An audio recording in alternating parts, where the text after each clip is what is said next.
Hi, my name is Katie Wright, and I am a history major from Pensacola Christian College. And today, January 17th, 2018, I'm interviewing Mr. Oral J. Godbey. Mr. Godbey is a World War II veteran, and he has offered to tell me his story, so I'm super excited to jump in and ask you a lot of questions today. Where were you born? Where are you from originally? I was born in Kentucky on a farm 40 miles out in the country from nowhere. I lived there for 19 years. I went to school at a one-room schoolhouse through 8th grade. Finished 8th grade, went to high school, and just graduated from high school 1942. And I don't think I have to tell you what was going on in 1942, but World War II was going full swing. So one day I got a letter from the President of the United States saying that my friends and neighbors had selected me to serve our country. 6 months later, I found out what he was talking about. But I was taking basic training, Camp Polk, Louisiana, in the swamps of Louisiana. So from there, we took our basic training there through time to maneuvers and all that stuff, getting ready to go overseas. And they taught us real good.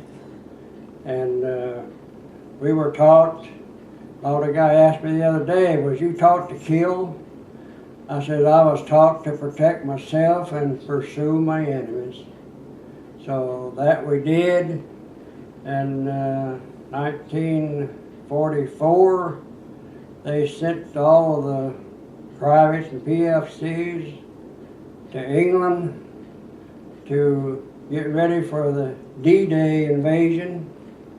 That was to take place on June 6, 1944. So it so happened that I was on furlough at the time to ship everybody out, and I got to stay for a little longer, take my training all over again with filling up my outfit.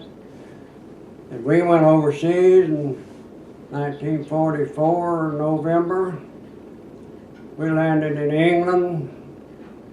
There we camped out in a tent camp they had set up, and we stayed there until our equipment caught up with us to go as a unit across the channel into France. But while we were there, they told us there had been a breakthrough in Belgium. So that was what you know it as the Battle of the Bulge, probably. That is not the proper name for it. It is the Ardennes Forest. So Ardennes, everybody knows it by the Battle of the Bulge, but the proper name for the campaign is Ardennes. Okay. So when our equipment caught up with us, I was half-track driver at the time.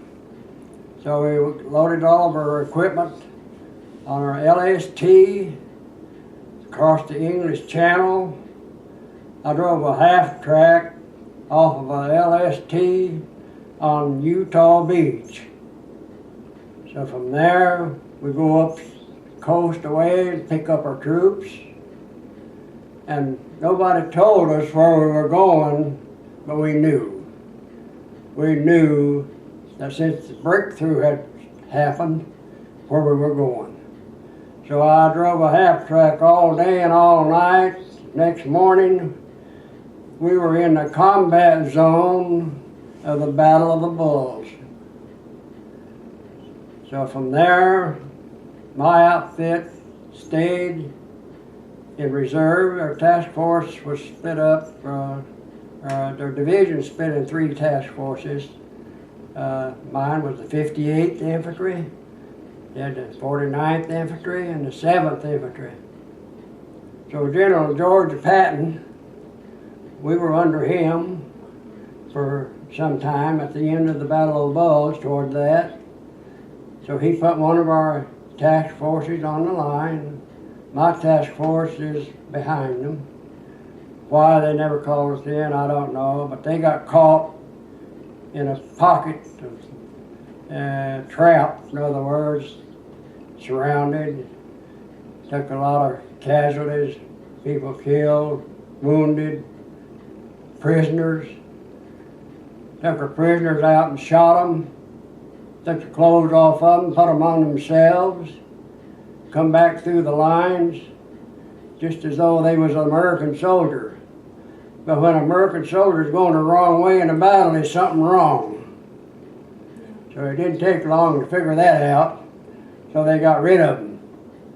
So they turned on it, once you turn on them, then the situation changes. Yeah. The Battle of the Bulge, this is history. The Battle of the Bulge started December 16th, 1944. It ended January 25th, 1945. That was a long battle. Wow. So from there, we go into out of Patton's army into a brand new army that's being formed. General George Simpson was the general of the new army that was being formed. So he said, when I get enough troops together to make an army, and we're going to make a dawn attack. Every people in our outfit's going to make a dawn attack. And that we did. In February 26, 1945. But on the way us coming from the Battle of the Bulge into Holland, we had to stop over for the night. So when you stop over like that, you got to set up your positions, protect yourself, and all that stuff. I said, it's almost dark. I could hear, sound like an airplane coming, sound like it was missing. But I looked up in the sky up there, I could see it. Went on by, over us, a little farther, run out of ammo, dropped, exploded, blew up. Well, what it come to find out what it was a V-2 rocket that Germany was sending to England. It got off track, something messed up on it. It got off course, and something went wrong with it, and it dropped. So that was what they used to call a buzz bomb, or we know them as a V-2 rocket. That's one that they landed in England. I was in England, London, just before we went overseas or over into France. One night, they gave us just a short time in town. And one of those rockets landed about 2 blocks down the road from where we were staying and blew about a half a block up. Man, that's getting close. Yeah. Okay. You need another question? Yes, well, I have plenty. So, you said that you were under General Patton. Did you ever get to meet him? What was... No. No, never? No. You're the average person, GI like myself, you don't get to see your higher authorities. All right. All right. Maybe once in a while, but not very often. Okay. All right. Well, that's crazy. Like, that's awesome, because he was such a great general. So I just wondered if you'd ever met him before. No. But going back to your childhood, did you come from a big family at all? I came from a big family, going and bring up the book in and laying on the table Sunday. And 9 in the family. Wow. 6 boys and 3 girls. Wow. Bring me that book laying on the table in there. I'll show it to you. All right. And we were raised on the farm. And of course, I had one daughter, one sister that was older than me. she passed away just a couple of months ago, and she would have been 96, but she was 95. I'll show you right here. Okay. There's my brothers and sisters. Wow. Very cool. Did you like coming right from a there. big family? I'm right there. That's awesome. Can you turn it around so see it? Right there. What was it like growing up in a big family? Did you like it a lot? I had to. Well, that's true. But of course, me being the oldest boy, I went with my dad to the field to work. Everywhere he went, he thought I had to go with him. So I worked in the field all the time. I was doing man's work in the field from the time I was 10-year-old on up till out of high school. So that there's only 4 left in this family today. Okay. 3 boys and a girl is what's left of us. Okay. So that then we had to work. We went back then. You had nothing push button deal you have today. You had no electricity, no water, no inside toilets, and that's the way it was coming up when I was a boy. They didn't have all that stuff. So later they finally got they got everything there now that you got here. Yep. So that's how much it changed since 40 in the 40s up till today. Wow. So, That's crazy.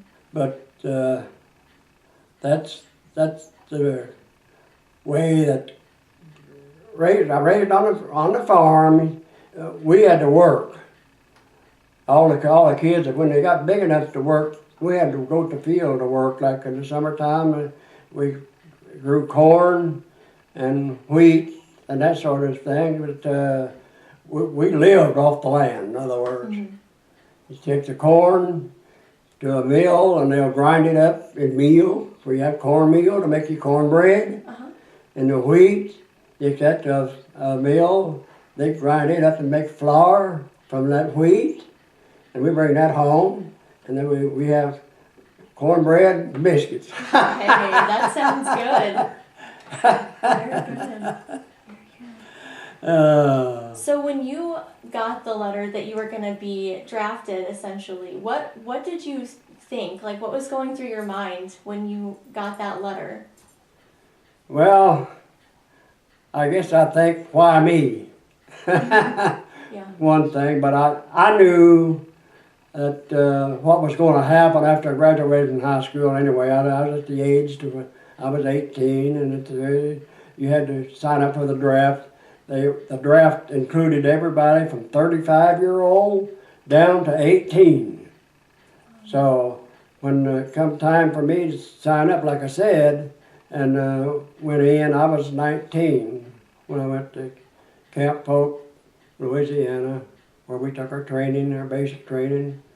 We had people there that they showed us the ropes. The guy out here had asked me one time, just recently, after I got back from the honor flight, said, "Were you taught to kill?"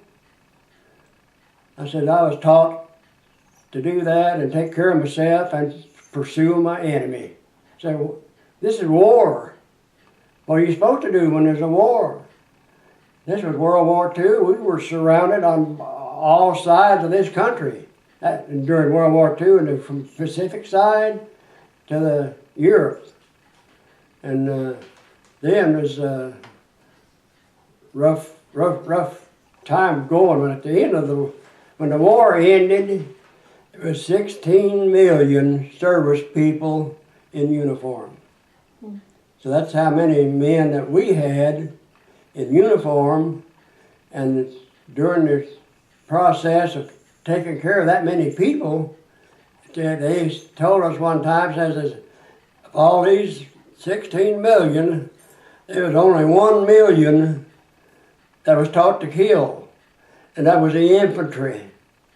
I said, well, I don't agree with that, but the infantry was taught that.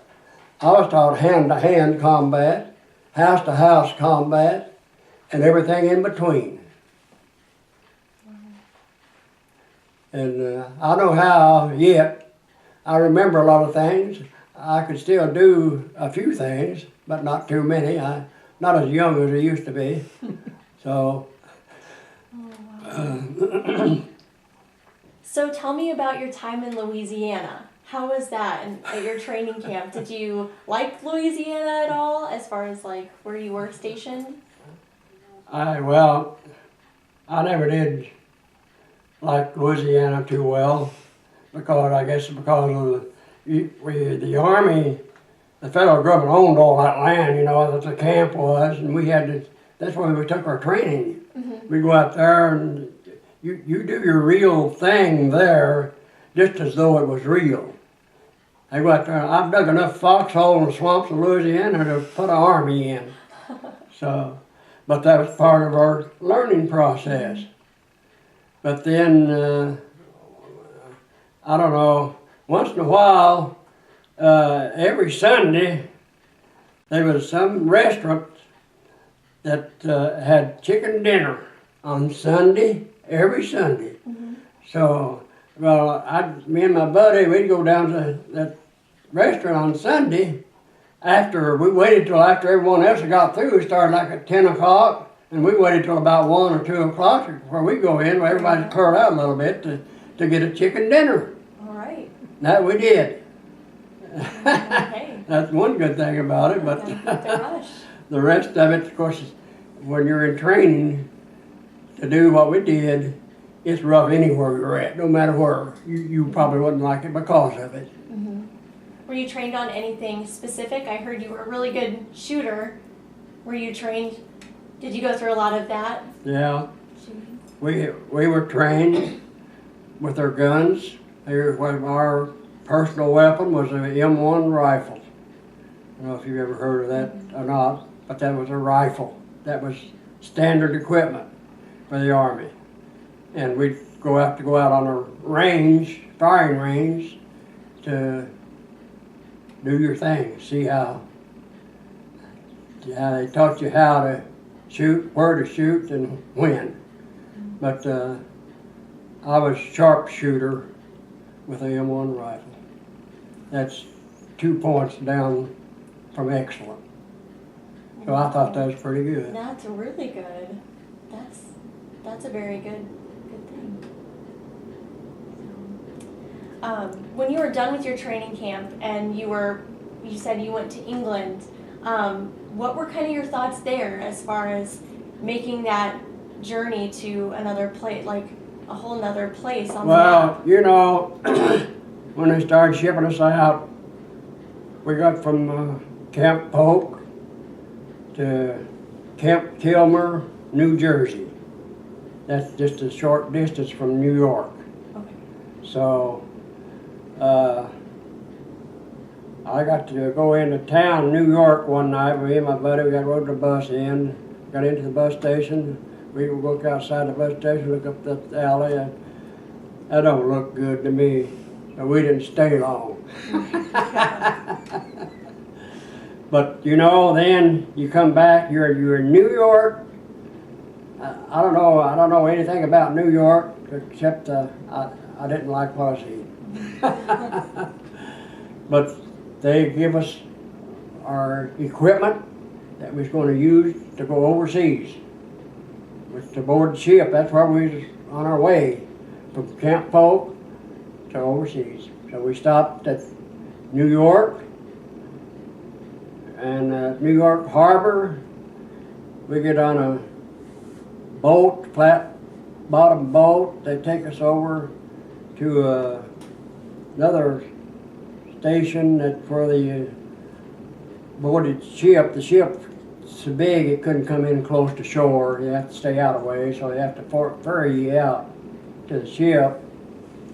So we got out to the platform to load the ship. the Salvation Army was there. On our way out, well, I'm loaded down with all my battle gear and everything I got in a duffel bag, my personal weapon, and all my battle gear and everything on me.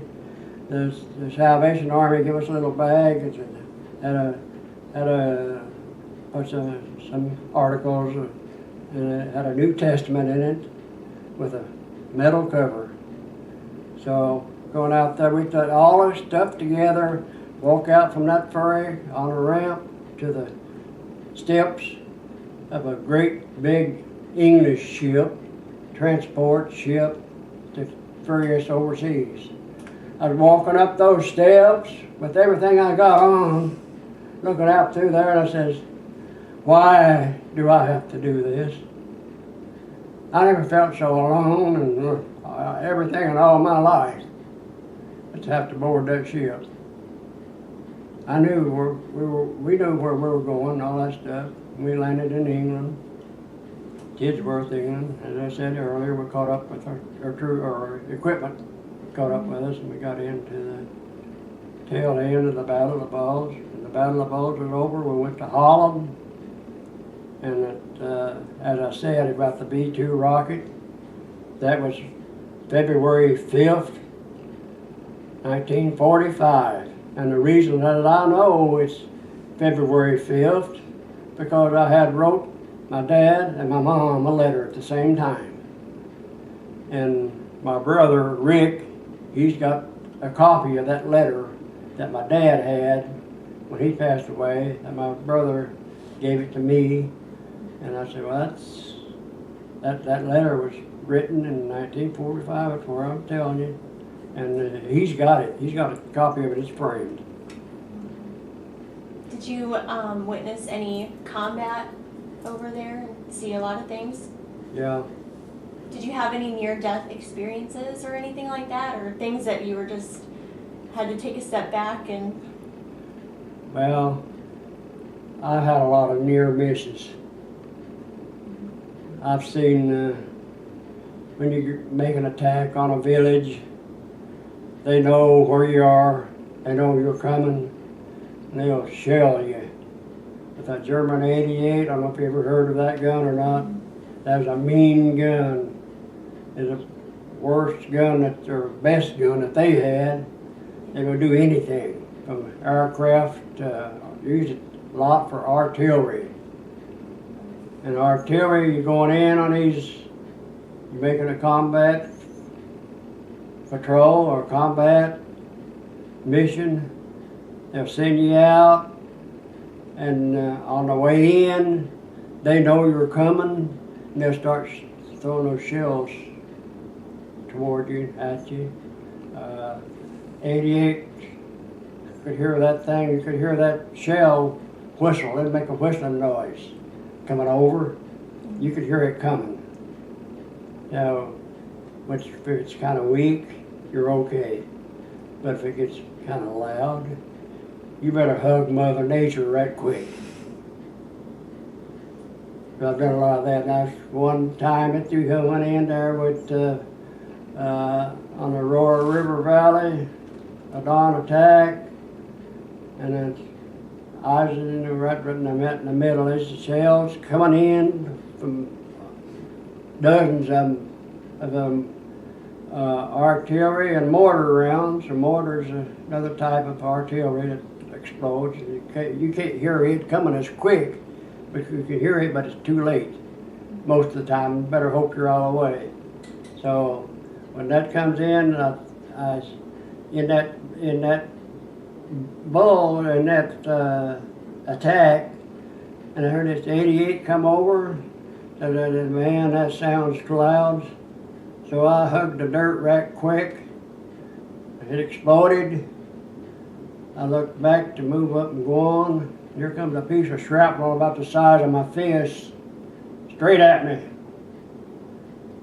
So I get out of the way of that and go on from there. And I've been on every kind of a patrol there is. You have to, when you make an attack on this village, you get it under control, check it out, see if everybody's okay, or how many is wounded and killed and all that stuff. Ready for the next one. You got to get it set up for the next one. So that's quite a chore, getting all that stuff together and finding out what happened, what didn't happen. And you go out, we always send a good Army outfit before they will go headlong into an attack. They'll find out what's there first. Try to, at least. They send out patrols to find that information. And you got to be pretty good on a patrol. I've sent on a combat patrol, and we got up within a few yards of another village when the one we just made an attack on. And those 88 started coming in. They knew exactly where we were. They're Germans. They know that terrain inch by inch. And they knew that we were there, where we were, and they let send those shells in and drop them. I don't know how I got through. I still don't know. But the shells will land on this side of the road. I'm on that side of the road. And everybody's jumping in the ditch to get out of the way all at the same time. I'm carrying 3 bazooka rounds. I was a member of a 3-man bazooka team. I'm carrying 3 rounds of bazooka ammunition, about 3 feet long. And I had to get out and get in the ditch. I jumped in on top of somebody. So I guess I protected him. But I still can't figure how we got through it. I don't know. Wow. I don't know. You said you weren't deployed like for D-Day and things, but did you know kind of ahead of time that a big attack was coming that you all were going to be planning a big attack like that? Or was it? Oh yeah, everybody knew what was going to happen. Mm-hmm. General Eisenhower, you probably heard of him. Yeah. He was in charge of the European theater operations. He knew everything. And these other divisions, they go in there, they know too. They don't give you all the detail, but they know what's going to happen. Mm-hmm. And I don't remember now how many men was killed in the D-Day. I think it was a large number. But then one day after the war was over, we had in an area there where was different companies, different troops. I looked over here and I see a guy standing over there and said, I know that guy. He was a guy that I took basic training with back in the States. So I walked over and started talking with him, and yeah, we knew each other. Wow. But he was the one that got out in time to go on the D-Day landing. So he was in a 2nd Ranger Battalion. Says I climbed a rope ladder up the cliff to the top. I said, never got a scratch. Says from that point on, I went through from that point till the war ended and never got a scratch. So figure that one out. Some people can't understand that. Yeah. They have a hard time understanding why you get through a battle and don't get hit. Well, that's another story too. But that's the way it is. Everybody don't get hit. That's crazy. Okay. What kind of friendships did you make? Like, I'm sure meeting a lot of people just with everything you went through, did you make a lot of lasting friendships through that and keep up with people after the war and things? After the war? Mm-hmm. No. There's one guy that after the war that I went to see. He was my squad leader. He lived in the same town that I was. Of course, I lived out in the country 15 miles, but anyhow, he was my squad leader. So one day in this battle in Holland, he got hit pretty good, him and another guy. And I helped him and the other guy both get back to where they could get help. And I've seen him since then, but he never mentions it too much. He never did talk about it. But he knew that I was the one that helped him get back for help. And as far as I know, I think he's still living, I'm not sure. But I've seen him a few times after the war, just briefly. Yeah. But then I've had a good buddy from Iowa too. And as you living in your barracks and whatever, taking your training and so forth, you have buddies. And this guy from Iowa and another guy from Iowa was my buddies. And this guy from Iowa, he's still in Des Moines. And I'm leaving some stuff out here that I need to get to before I don't get ahead of myself. But these guys I'm talking about, this one guy, we are on the process of getting through our first attacks on there in Holland. We go on in, and since we were a mobile unit, we could get from here to there quicker than a foot infantry could. We were infantry, but when we get to there, we drop your vehicle and you go in just as though you never had one. And this vehicle stays behind. So we went to a town, I can't remember, Flagenstein, I think it's the name of the town. It's where we went in one night. We didn't know what it was. But when we got there, we found out what it was. It was a concentration camp. Wow. So we set them people free in that concentration camp in Flagenstein, Germany. So that was a happy bunch of people to think that they could get out for somebody to treat them right. So they took all those people in that camp that they had in it that was able enough to work, to take them out and work them in come to find out, we didn't get our recognition for liberating that camp till 50 years later. And we found out why later on, because they said down beneath that concentration camp was a buzz bomb factory. So they kept it secret. So anyhow, in this concentration camp, there was a doctor, a Jew doctor in that camp. And they left him behind to help take care of the sick and so forth. Well, after the war was over, this guy came to America, this doctor, Jew doctor. He landed in Des Moines, Iowa. So this guy, my buddy of mine in Des Moines, Iowa, a good buddy, he seen that this guy was writing letters and commentaries on this, that, and something. And says he mentioned the concentration camps, mentioned the outfit that liberated them. He says, "That's me." So he called him up, got in contact with him, and sure enough, he told him all about it. And he took care of the wounded or the people in the camp.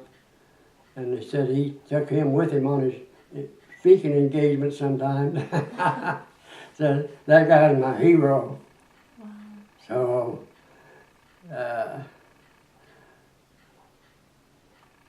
what were your thoughts when you walked through that? Did you walk through the camp, or just when you liberated it? What were some of your thoughts with that?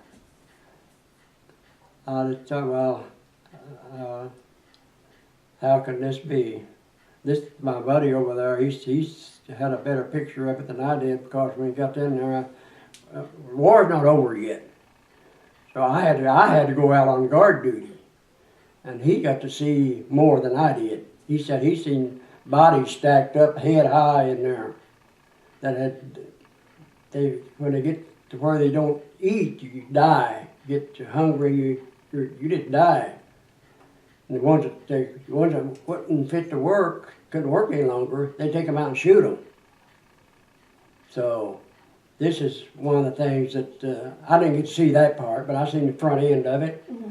And all the people in there, they said there was 1,100 people in that camp. So, but like I said, I had to do.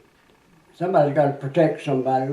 You got to set up your position to where you protect what's there, and to make sure there is no one, but one left. Germans left, so I had to go out on guard duty, and then from there, we just there a short time we move on. We've got another attack to make. Where were you when the war ended? What? Where were you when the war ended? I was in Sessens, Germany. So we had been down from these other concentration battles and all that stuff. We got, well, sometimes you have to do what you don't want to do. But anyhow, we get down here and the infantry and everybody's there. You're waiting for your next assignment and all that stuff. So we got this place that where we had the German army surrounded, and we had to take all of our units surround, keep moving in, and we go 10 miles a day. We stop for the day and wait till the guy on the other side of us and this side of us catch up to keep the gap closed. So when my task force went for 16 days in a row, day and night, closing that gap. So when we got to the place where the gap was getting to where was in our own artillery range, from around the surrounds, from here to here, you only get in your own artillery. So that company commander, he says, I'm going to give you guys a break. We'll give you a 24-hour break. About 4 o'clock in the afternoon, so we'll take you back, 5 miles back to the CP, that's where the command post and all your other personnel is. That takes care of everything. And the kitchen is there. So we get back there that night, and we got to get a hot meal out of the kitchen. First one in 3 months. Wow. So next morning, I get to sleep all night without getting up, without going on patrol or digging a foxhole and waiting. So I said, my boy, this is all right. So the next morning, I get a hot breakfast out of the kitchen. All right. I said, man, this is all right. So, well, about 11 o'clock that morning, word come down the line. We're supposed to go back on the line at 4 o'clock.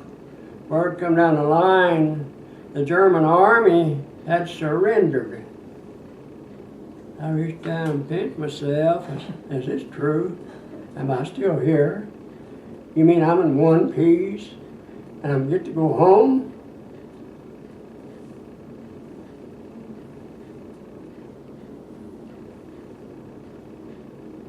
That was May 7th, 1945.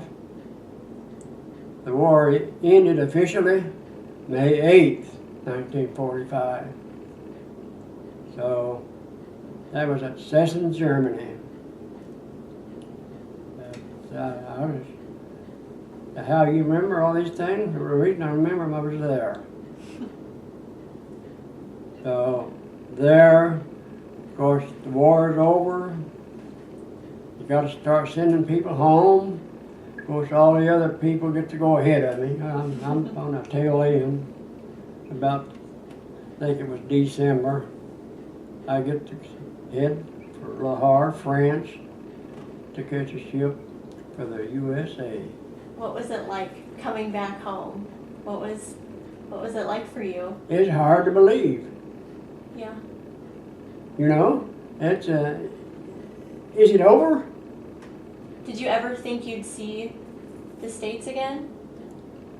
Well, I wasn't sure, but I thought I would. But I can remember my mom, the day I left from the service, she says, "I'll never see you again." And so she got me kind of upset, and I said, "Mom, if anybody comes back, I'll be one of them." So that settled that. Yeah. But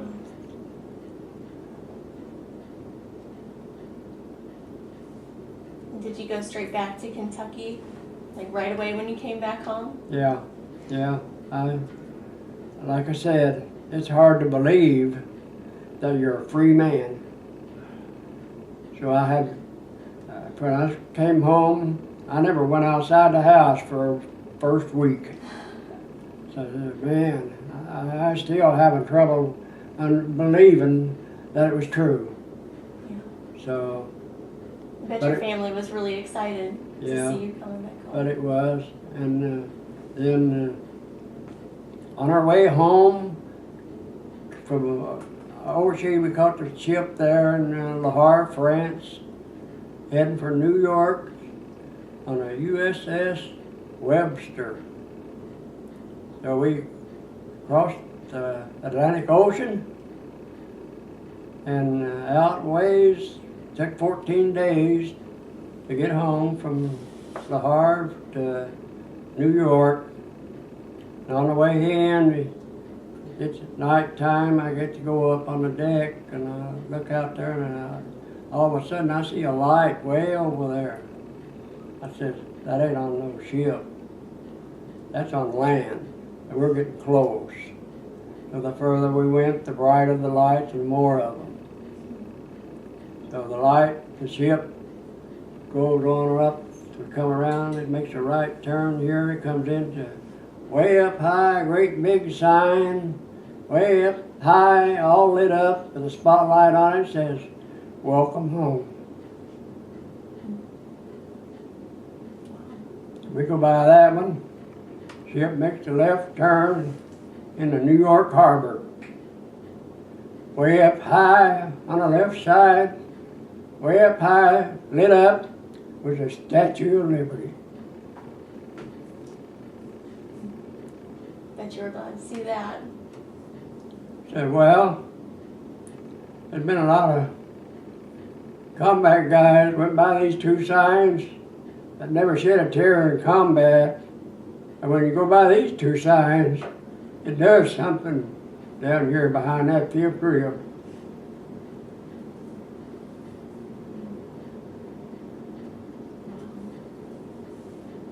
What kind of life lessons do you feel like you've learned from being your military service and things? Well, the first thing you learn is how to respect others. You do what you're told, and there's no questions asked. There's no ifs, ands, or buts. That's it. There's no in between. And that's the type of person that I am. I like for everything to be on the up and up, and no in between. That's one of the things that you do some stupid things you think at the time, but it's for a purpose. It's to teach you that you do what you're told, you obey, and you respect your elders, your officers, and non-coms ahead of you. What kind of message would you like to leave for this generation? What would you like to say to them? Like to my generation, what would you like to tell us?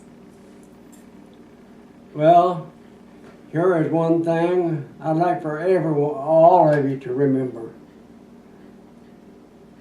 And you ever see the American flag waving? Anywhere and everywhere. The next time you look out the window or go uptown, downtown, or wherever, and you see the American flag waving, you know what that means? To me and everybody else like you and all the others, it means freedom. You can't buy it.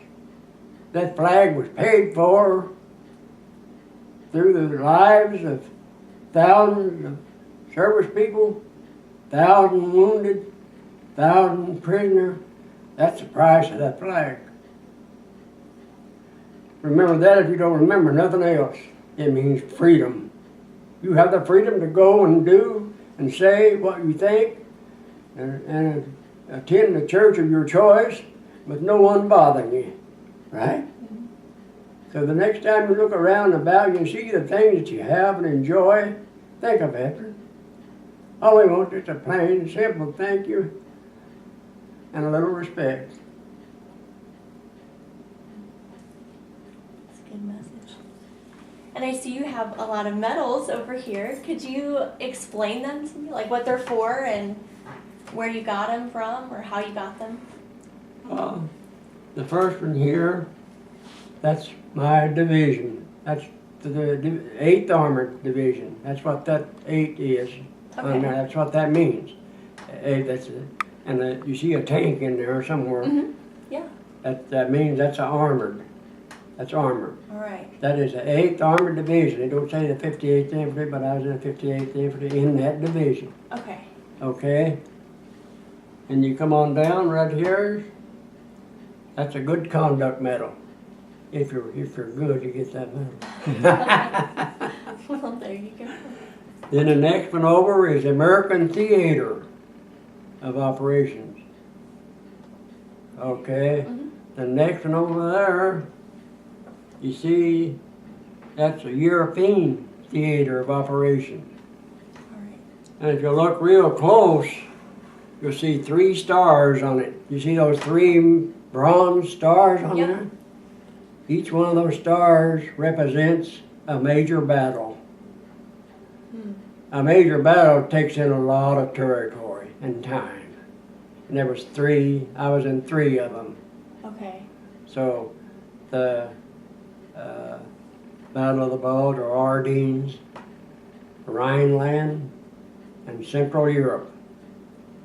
Okay. I crossed the Rhine River on a pontoon bridge, blackout under artillery fire.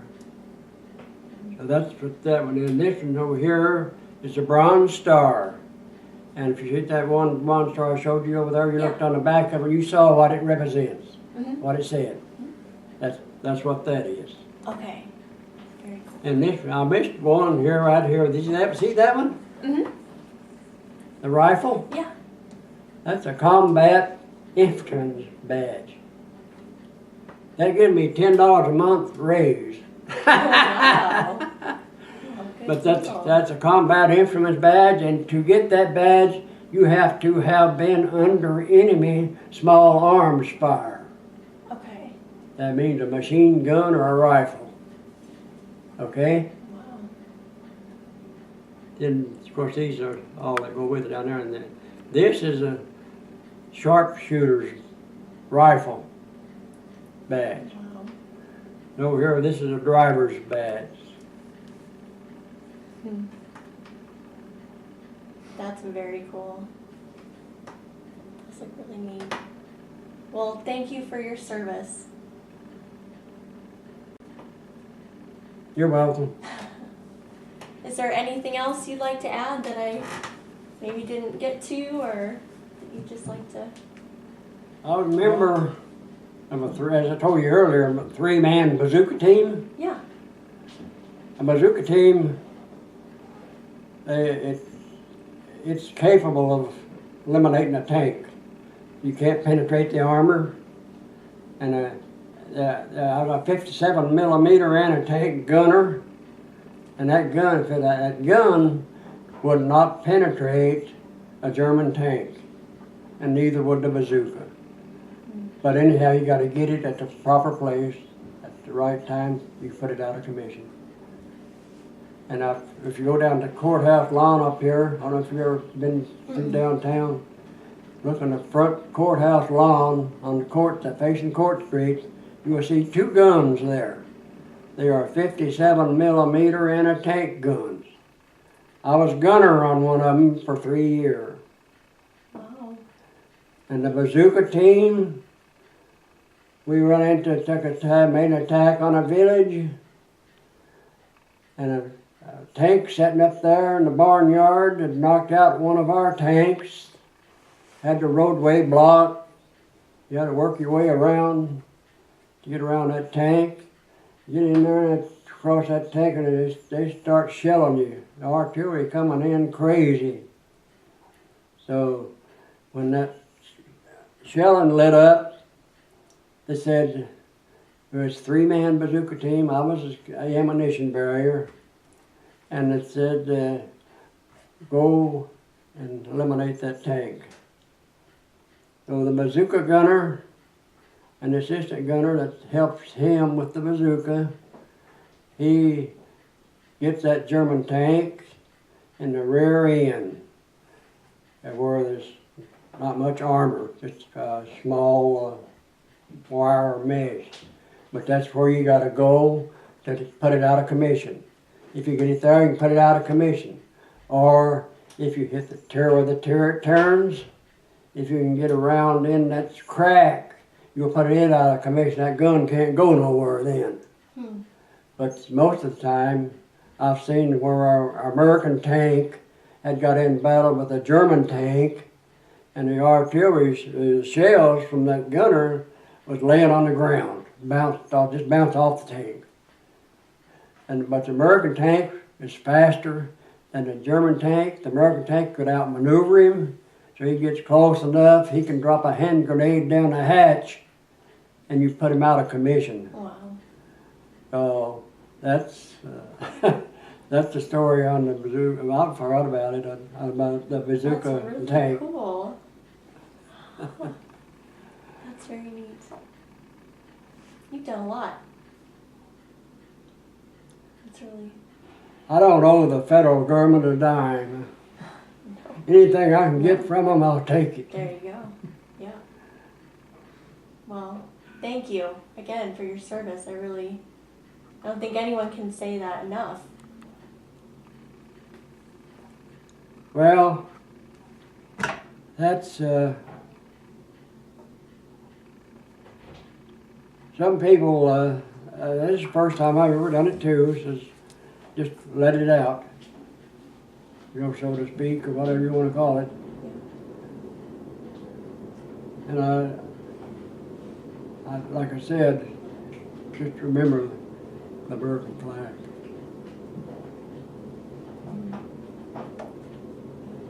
It was paid for with a heavy price. It's just like your Christian life is paid for too at Calvary's cross. Same way. It wasn't free. It was paid for. But you were forgiven for free because of it. Well, thank you for your time. I really appreciate it. I have really enjoyed this. Do you have any more questions? I think we covered everything, honestly. Okay. Yeah.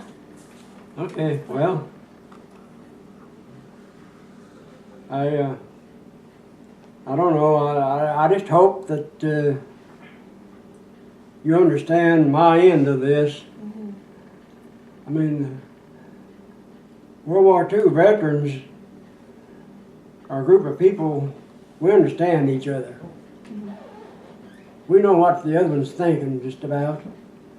They won't tell you, but it is. That's the way it is. And I don't know how many World War II veterans are left yet. I don't think there's very many. I don't know how many. Mm-hmm. They say that used to be, last count I had, is dying at the rate of 1,000 a day. So And then we had, was 4 million left at that time, which that's been some time ago. Mm-hmm. Today, I don't know what the count is.